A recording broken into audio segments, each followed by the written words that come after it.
گجی مولانا بریر حذیفی کا حلیہ اور ان کے متعلق ضروری معلومات اکٹھی کر کے آؤ، موٹے مال کا کیس آیا ہے۔ اوکے باس، گجی نے مسکراتے ہوئے کہا۔ مولانا بریر حذیفی کا تقریر کرنے کا انداز بہت دل نشین تھا۔ گجی بھی مجمع میں جا کر بیٹھ گیا اور تقریر سننے لگا۔ مولانا بتا رہے تھے کہ خطبہ حجۃ الوداع کے موقع پر رسول اکرم صلی اللہ علیہ وآلہ وسلم نے ارشاد فرمایا، لوگو تم سن لو، تمہارے خون یعنی تمہاری جانیں اور تمہارے اموال ایک دوسرے پر اپنے رب سے ملنے تک یعنی زندگی بھر اس طرح قابل احترام ہیں جس طرح تمہارے لیے یہ دن اور مہینہ قابل احترام ہے۔ دیکھو، تم مرنے کے بعد بہت جلد اپنے رب سے ملو گے اور تم سے تمہارے اعمال کے بارے میں سوال کیا جائے گا، اور میں ہر عمل کے متعلق تمام احکام تمہیں پہنچا چکا ہوں۔ بگا تاج گجی کے ساتھ ٹھکانے پر پہنچا تو باس نے پوچھا، یہ کون ہے گجی؟ باس، یہ بگا تاج ہے، یہ بھی ہماری لائن کا آدمی ہے، آج کل فارغ ہے، یہ بھی ہمارے ساتھ کام کرے گا، گجی نے کہا تو باس نے بڑی بڑی مونچھوں کو تاؤ دیتے ہوئے اچھا کے انداز میں گردن ہلا دی۔ چند دنوں میں ہی بگا تاج نے باس کا اعتماد حاصل کر لیا اور باس نے اسے گجی کے بعد دوسرے نمبر پر اپنا خاص ساتھی بنا لیا۔ فون کی گھنٹی بجی، باس نے ریسیو کیا۔ دوسری طرف کی بات سن کر وہ زور سے اچھلا اور اس کے چہرے پر غصے کے آثار ابھر آئے۔ باس، کس کا فون تھا؟ قریب بیٹھے پلٹو نے پریشانی سے پوچھا۔ کسی نے فون پر دھمکی دی ہے کہ تمہاری زندگی کے دن گنے جا چکے ہیں، تم نے لوگوں کی زندگی اجیرن بنا رکھی ہے، اب تم ہماری ہاتھوں سے نہیں بچ سکتے۔ باس نے پریشانی کے عالم میں پوری بات بتا دی۔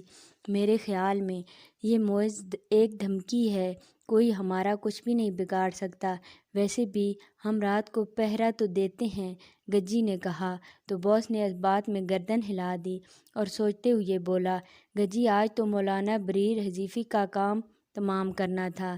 یس باس، میں اور بگا تاج آج رات یہ کام کر گزریں گے، گجی نے اٹھتے ہوئے کہا تو باس بولا، دیکھو جلدی آنا اور احتیاط کرنا، یہ نہ ہو کہ پکڑے جاؤ۔ گجی آج تک کسی کے ہاتھ نہیں آیا، ویسے بھی گجی پکڑا نہیں جاتا بلکہ پکڑواتا ہے، گجی نے کہکہ لگاتے ہوئے کہا، اور سب گجی کی بات سمجھے بغیر ہنسنے لگے۔ شام ہو رہی ہے، پہرا دینے کی ترتیب بنا لو، باس نے فکر مندی سے کہا۔ چندو، وکی اور پلٹو آدھی رات تک پہرا دیں گے، باقی رات ہم پہرا دیں گے، مانی نے کہا۔ یہ سن کر چندو وغیرہ ٹھکانے سے باہر پہرا دینے کے لیے چلے گئے۔ تھوڑی ہی دیر میں باس نیند کی وادی میں پہنچ چکا تھا۔ ایسے میں مانی نے کہا، باس تو سو گیا ہے، کیوں نہ شراب پی جائے، ہمیں بھی دینا۔ باہر سے وکی نے ہانک لگائی، دماغ خراب ہے، نشہ کرو گے تو پہرا کیا خاک دو گے؟ اندر سے مانی نے کہا تو پلٹو بولا، تھوڑی سی پئیں گے۔ تھوڑی ہی دیر میں وہ شراب کے نشے میں دھت گر پڑے۔ اپنے انجام سے بے خبر ہو کر رات کی تاریکی میں 3 گاڑیاں ایک عمارت کے قریب آ کر رکیں۔ گاڑیوں سے کئی آدمی اترے، ان کے ہاتھوں میں کسی ہنگامی صورتحال سے نپٹنے کے لیے پستول تیار تھے۔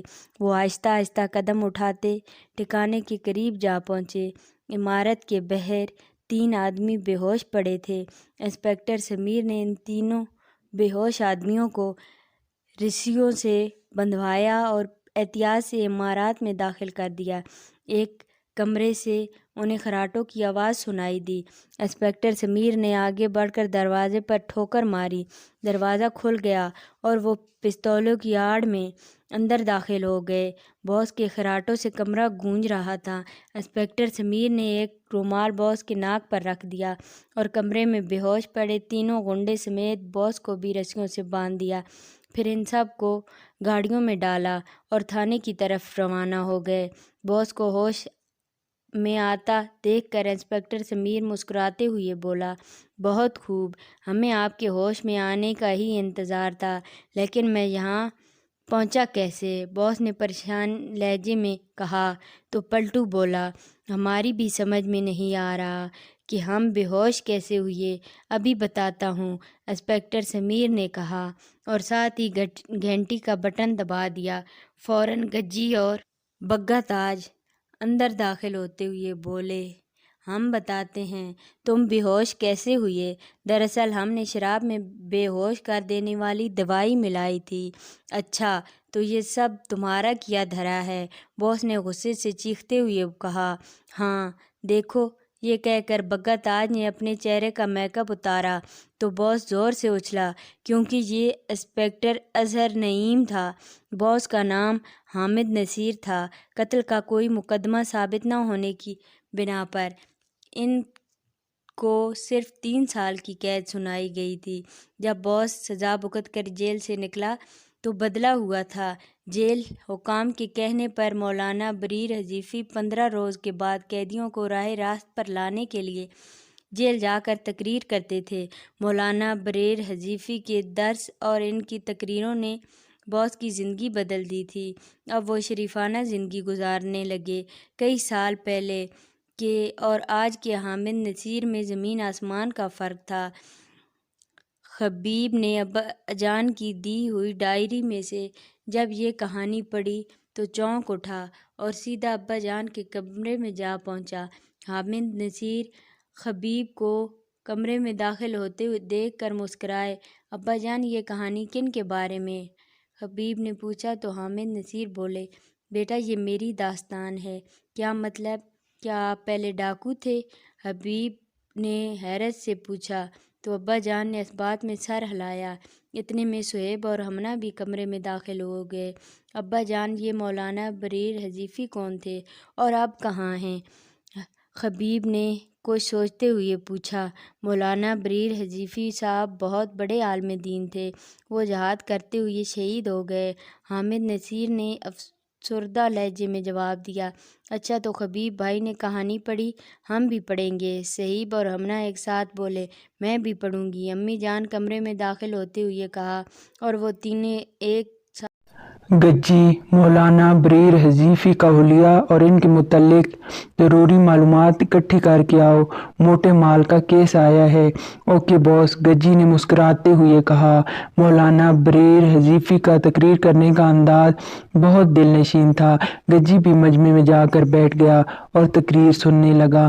مولانا بتا رہے تھے کہ خطبہ حجۃ الوداع کے موقع پر رسول اکرم صلی اللہ علیہ وآلہ وسلم نے ارشاد فرمایا، لوگو تم سن لو، تمہارے خون یعنی تمہاری جانیں اور تمہارے اموال ایک دوسرے پر اپنے رب سے ملنے تک یعنی زندگی بھر اس طرح قابل احترام ہیں جس طرح تمہارے لیے یہ دن اور مہینہ قابل احترام ہے۔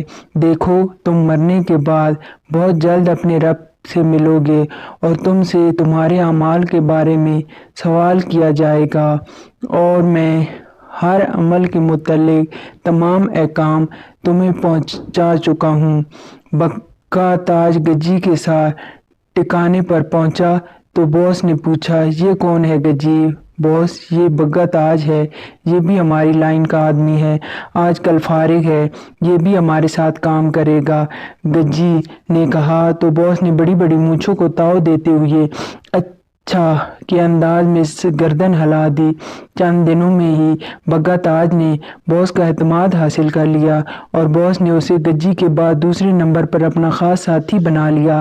فون کی گھنٹی بجی، باس نے ریسیو کیا۔ دوسری طرف کی بات سن کر وہ زور سے اچھلا اور اس کے چہرے پر غصے کے آثار ابھر آئے۔ باس، کس کا فون تھا؟ قریب بیٹھے پلٹو نے پریشانی سے پوچھا۔ کسی نے فون پر دھمکی دی ہے کہ تمہاری زندگی کے دن گنے جا چکے ہیں، تم نے لوگوں کی زندگی اجیرن بنا رکھی ہے، اب تم ہماری ہاتھوں سے نہیں بچ سکتے۔ باس نے پریشانی کے عالم میں پوری بات بتا دی۔ میرے خیال میں یہ محض ایک دھمکی ہے، کوئی ہمارا کچھ بھی نہیں بگاڑ سکتا، ویسے بھی ہم رات کو پہرا تو دیتے ہیں، گجی نے کہا تو باس نے اس بات میں گردن ہلا دی اور سوچتے ہوئے بولا، گجی آج تو مولانا بریر حذیفی کا کام تمام کرنا تھا۔ یس باس، میں اور بگا تاج آج رات یہ کام کر گزریں گے، گجی نے اٹھتے ہوئے کہا تو باس بولا، دیکھو جلدی آنا اور احتیاط کرنا، یہ نہ ہو کہ پکڑے جاؤ۔ گجی آج تک کسی